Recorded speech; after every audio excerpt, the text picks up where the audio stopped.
ምስኪን ነው እኮ በሆነው ባልሆነው አትረበሽ። ታውቃለች እኮ እሷ ብዙ ነገር አሳልፋ የለ። ይሄ ደግሞ እብድ ነው፣ ጅላጅል ስለሆነ ምንም የሚያሳስባት ነገር የሚያስደነግጣት ነገር የለም። እውነት ጅላጅል ነው እሱ። ይቅርታማ ይላታል። መዲ ትናንት ምን እያልኳችሁ ነበር? ይሄ ነገር አውቀው ነው አላልኩሽ? አዎ ቆይ ልናገር።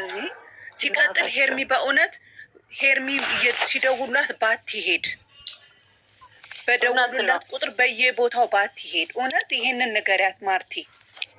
እንዴ ለምን ትረበሻለሽ? ጸባያቸውን እያውቅሽ ለምንድን ነው የምትሄድላቸው? ካለበለዚያ ቁጥሯን ትቀይር። በቃ እንዳያገኟት ማለት ነው። ቁጥሯን ብትቀይር ማርቲ እየሰማሽ ነው እኮ ስልክ ቁጥሯን ብትቀይር በቃ ሰላም የምታገኘው ቁጥሯን ካልቀየረች ምንም እረፍት አይሰጧትም። ስለዚህ ቁጥሯን ብትቀይር ምንም መረበሽ አያስፈልግም። በትንሹም በትልቁም እንትን የምትረበሽ ከሆነ ጥሩ አይመጣም ለሷ። በቃ አንበሳዋን ይዛለች። ማንም ቢጨፍር ማንም ቢዘል ምንም የትም አይደርሱም። ዝም ብለው ነው። ስለዚህ ይሄንን ብታደርግ። ሲቀጥል ደግሞ አንድ የምነግርሽ ነገር ቢኖረኝ ለሁሉም ሰው ሰላም ባይሉ። ሰላም አለይኩም ወራህመቱላሂ ወበረካቱ። ወደ ቤተሰቦቼ ሰላም ብያለሁ። በያላችሁ በሰላማችሁ በዝዝት ተረፍረፍ ይበልልኝ። ይህንን ቪዲዮ ከወደዳችሁ ላይክ፣ ሼር፣ ሰብስክራይብ ያደርጋችሁ ቤተሰብ ሆነው ለምታበረታቱኝ ከልብ አመሰግናለሁ። እና የሄርሜላ ፍየሎች ማለት ነው ታሰከን በሉ ተረጋጉ። እውነት እንዳሳው ማለት ነው። ለምን ማማ ወተት አትገዙላትም? እንደ ህፃን ልጅ እንድትጠባ ማለት ነው። በአንድ ቪዲዮ እንደዚህ ትንጨረጨራላችሁ። በአንድ ቪዲዮ እውነት እንትና በጣም የተመቸኝ የፊሻ ይመችህ አቡ፣ እውነት ይመችህ። ጀግና ነህ፣ ትችላለህ። አስተዋይም ልጅ ነው፣ በጣም ይችላል፣ ጎበዝ ነው ማለት ነው። በአንድ ቪዲዮ እንደዚህ የተንጨረጨራችሁ ነገ ከባድ ነገር ከተፈጠረ ለምሳሌ አሁን ውሽሚትን ቤተሰብ አይወዳትም። ጋሼ ራሱ እኔ ሽምግልና አልሄድም አላቅህም አልፈልገውም ቢልህ በዛን ሰዓት ደግሞ እንግዲህ አብርሽ ከሌላ ሰው ወጥቶ እንትን አይለም። ዞሮ ይሄ ድራማ አልቆ አብርሽና ሩታ ታርቀው ሲመጡ ምን ልታረጉ ነው? ምን ሊውጣችሁ ነው ማለት ነው?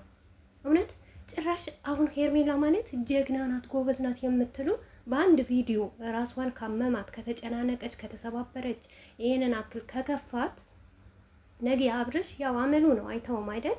ከሄርሜላም ቢጋቡ ትንሽ ቪው ሲቀንስ የሆነ ነገር ሲቀንስ በቃ እንደዚሁ ድራማ እንስራ እንጨቃጨቅ ይሉና ይጨቃጨቃሉ።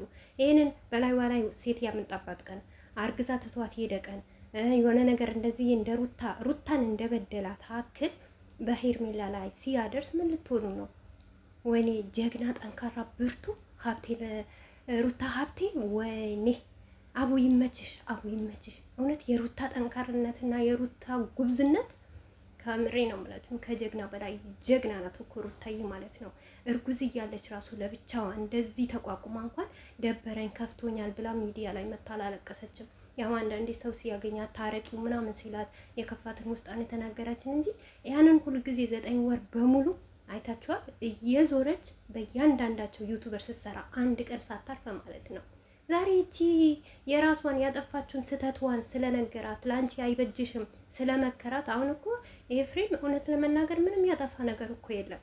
ለሄርሜላ ነው የመከራት አይደል? ውድ ቤተሰቦቼ ታይ ይቅርብሽ፣ ተመለሺ። አብርሽና ሩታ ነገ ይታረቃሉ፣ ግን አንቺ ነገ ትጎጃለሽ። ተጎተሽ ማየት አልፈልግም እኔ እንደ እህቴ ነው ማስብሽ ብሎ ምክር ሰጣት እንጂ ሌላ ነገር እኮ የሰጣት ነገር የለም እኮ። ይሄንን ነገር እናንተም ታውቁታላችሁ እኮ። አወ አብርሽ ወዶ ፈቅዶ አይደለም ሄርሜላን ያገባት ማለት ነው። አንድ ሰው 6 ወር ከዛ ከሚወደው ትዳሩ ከሚወዳት ሚስቱ እንደዛ ዋጋ ከከፈለችለት ሚስት እሱ ለሚስቱ ዋጋ ከፍሎ ትዳሩን ያንን የያዘ ያንን ትዳር ማስተካከል ያቃተው ሰውዬ በልጅነቴ ነው ሳላቅ ነው ሳልፈቅድ ነው በትዳር የገባሁት ያለው አብርሽ ዛሬ ከመሬት ተነስቶ ሄርሜላን ለማግባት ሄርሜላን ለማፍቀር እኔ እንጃ ቦታውም አለውም ብዬ አልልም። ለምን አንደኛው ነገር ልጁ ያስባል፣ ሁለተኛ ነገር ብዙ ጊዜ እያያችሁ ከሩታ ጋር መሆኔ ሳላስብ በልጅነቴ ይሄንን ይመጣል ይሄንን ይፈጠራል ብዬ አይደለም። ብሎት እየተናገረ ነው። ትላንትና ሩታሽ የፍቅር ጥያቄ አልቅሳ ነው አይደል የተቀበላት። ዛሬ ሄርሜላ አልቅሳ ስትቀበለው ትላንትና ሩታ ያንን ሁሉ የሆን ነው። እሷን ዋጋ ከፈለች፣ እኔም ዋጋ ከፍዬ ለዚህ ደረጃ እንኳን አልደረስንም። በትንሽ ጊዜ ተጨቃጭቀን ቀረ። አመት እንኳን የትዳር ጣዕሙን እንኳን አላየንም ብሎ ማሰብ ያቅተዋል ብላችሁ ታስባላችሁ? ሄርሜላ እኔ የሚገርመኝ ነገር አንቺ ሄርሜላ ናት። ገባችሁ አይደል? ሄርሜላ ሚስቱ ቆማ አልቅሳ አግባኝ ያለችው ሄርሜላ ታይ እያለቻት ሩታ፣ ይሄ ነውር አይደለም? ሼም አይደለም? እስቲ እውነት ባላ ዘንድ ራሱ ይሄንን ነገር ይወደዳል? አንድ ሚስት ከልጅ ካለው ጋር ሚስት ካለችው አፋቱ ለራስ ለግል ማድረግ ነውር እኮ ነው፣ ሼም እኮ ነው። እናንተ ፈጣሪ አትፈሩም እንዴ? እዚህ ጋር መታችሁ የምትንተረተሩት ማለት ነው።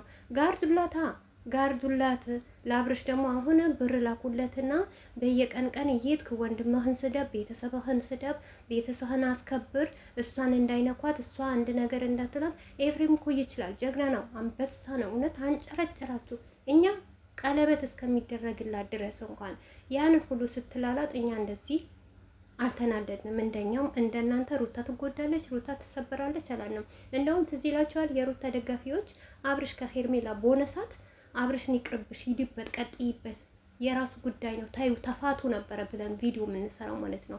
አይሆንሽም አብርሽ፣ ላንቺ አይገባሽም፣ ጨምላቃ ልጅ ነው፣ ልክስክስ ነው እያልን ነበረ ሩታ ከአብርሽ እንዲርቅ የምናደርገው የነበረው። እናንተ ግን ዛሬ አንድ ኤፍሬም መጥቶ አንድ ፍሪ ኤፍሬም ማለት እኮ አንድ ፍሪ ልጅ እኮ ነው። አብርሽ የማያስበው ነው የሚያስበው፣ አስተዋል ስለሆነ ነው እንጂ ይሄንን ነገር ስለተናገራት እናንተ ጭሳችሁ ደበራት ወይ ከፋት ወይ እንዳይደብራት እንዳይከፋት ማለት ነው። ለአፏ ካፋ ያግዙላት ወይም ደግሞ ሱፍ አልብሷት ማለት ነው።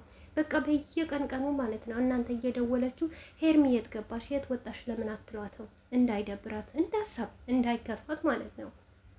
ይህንን እንደዚህ የሆናችሁ ነገማ ታየኝ እኮ ታየኝ የሆነ ነገር ሲፈጠር በቃ ሚዲያው በአንድ እግሩ ነው የምታቆሙት ማለት ነው። በነገራችን ላይ እኔ ብዙም ጊዜ ታዘቢያቸዋለሁ እነዚህ ፍየሎች ማለት ነው። በዛ ላይ ደግሞ አስተዋይ ያልሆኑ ባለትዳር የሆኑ ልጅ ያላቸው በጣም ትልልቅ ሰዎች ናቸው ማለት ነው። በራሳቸው ጫማ ሆነው የሰውን ትዳር መስረቅ የሚፈልጉ በነገራችን ላይ ሰምተናል አይደል? የሆነ ጊዜ የራሱ ጉዳይ ነው ባሌ ስትልም ነበረ፣ ይፍታኝ ምን አገባኝ ምናምን ነገር ስትል ነበረ። እና የእሷ ብጤ ስለሆናችሁ ነው በዚህ ልክ የምትናገሩት እንጂ ኤፍሬም ምንም ያጠፋ ነገር የተሳሳተም ነገር የለም። ትክክል ነገር ሰው ሁሉ የሚላት ነገር ነው። ሚዲያ አጠቃላይ የሚናገራት ዩቱበር የሚናገራት ሁሉም አንቺ ትክክል አይደለም የምታረጊው ባለትዳር ወንድ ጋር መጠጋት አልነበረብሽም። ቀለበቱ ደግሞ ይኸውላችሁ አብዛኛው ሰው አትሳሳቱ። አንደኛው ነገር እንቅልፍ እንድትተኛ ነው የተደረገላት ሀሳብ እንዳይዛት። ከዛም ቀጥሎ ደግሞ ዳኒና ሜሪ አብርሽን ስላናደዱ ጭስስ ስላለጉት በንዴት ነው እንጂ ያደረገው። የሰው ልጅ በዚህ ናክል ትዳር ቀልድ አይደለም፣ እቃቃ አይደለም። ከምሬ ነው የምላችሁ። ነገ ቢጋቡም እንኳን አንድ ላይ የሚኖሩ አይኖሩም። ከልባቸው አልተፈቃቀሩም። አንደኛ በብር የተገዛ ቀለበት በብር ሆይ ሆይ የተባለ ኦዲንስ አዲስ ኦዲንስ ለማፍራት ምንም ነገር እይታ የሌለው እና ተቀባይነት የሌለው እምነት የሌለው ቀለበት ነው ይሄን ነገር ማለት ነው። ገባችሁ አይደል? ምንም ብታደርጉ የአብርሽና የሄርሜላ ህይወት መጨረሻው አያምርም። ግን ኤፍሬም ያላት መጨረሻ ከምታለቅሺ አሁን ብትመለሽ ይሻልሻል ነው ያለው እንጂ ሌላ ነገር የተነገረ ነገር የለም። አሁንም በሆን እኛ ሁላችንም እንደ ሴትነት እሷም ነገ ስታለቅስ እንደናንተ ክፉ አይደለንም ማየት ስለማንፈልግ ሄርሜላ ተመለሺ ተይ እየተባለች ነው እንጂ ሌላ ነገር ምንም የተባለች ነገር የለም። ትላንትና እራሷ ነው አፏ ሙጥሙጥ እያለች ከኤፍሬም ጋር ስትነካው አጥቡ ያሰጣት እንጂ ኤፍሬም በስነ ስርዓት ነበረ የመጣሁት ላንቺ ነው አንቺ እንዳትጎጂ እንደ እህቴ ስላየውሽ ነው ነበረ ብሎ ነው ቪዲዮ የሰራው። እናንተ ግን ተንጨረጨራችሁ፣ ፈቱ ገለበጣችሁ፣ የሚመጣም ነገር የለም። አብርሽ እርግጠኛ ነኝ ነገ መጥቶ ኤፍሬምን አይደበድበውም። አይደለም ሊደበድበው መልስ አይሰጠውም ለሄርሜላ ብሎ ማለት ነው።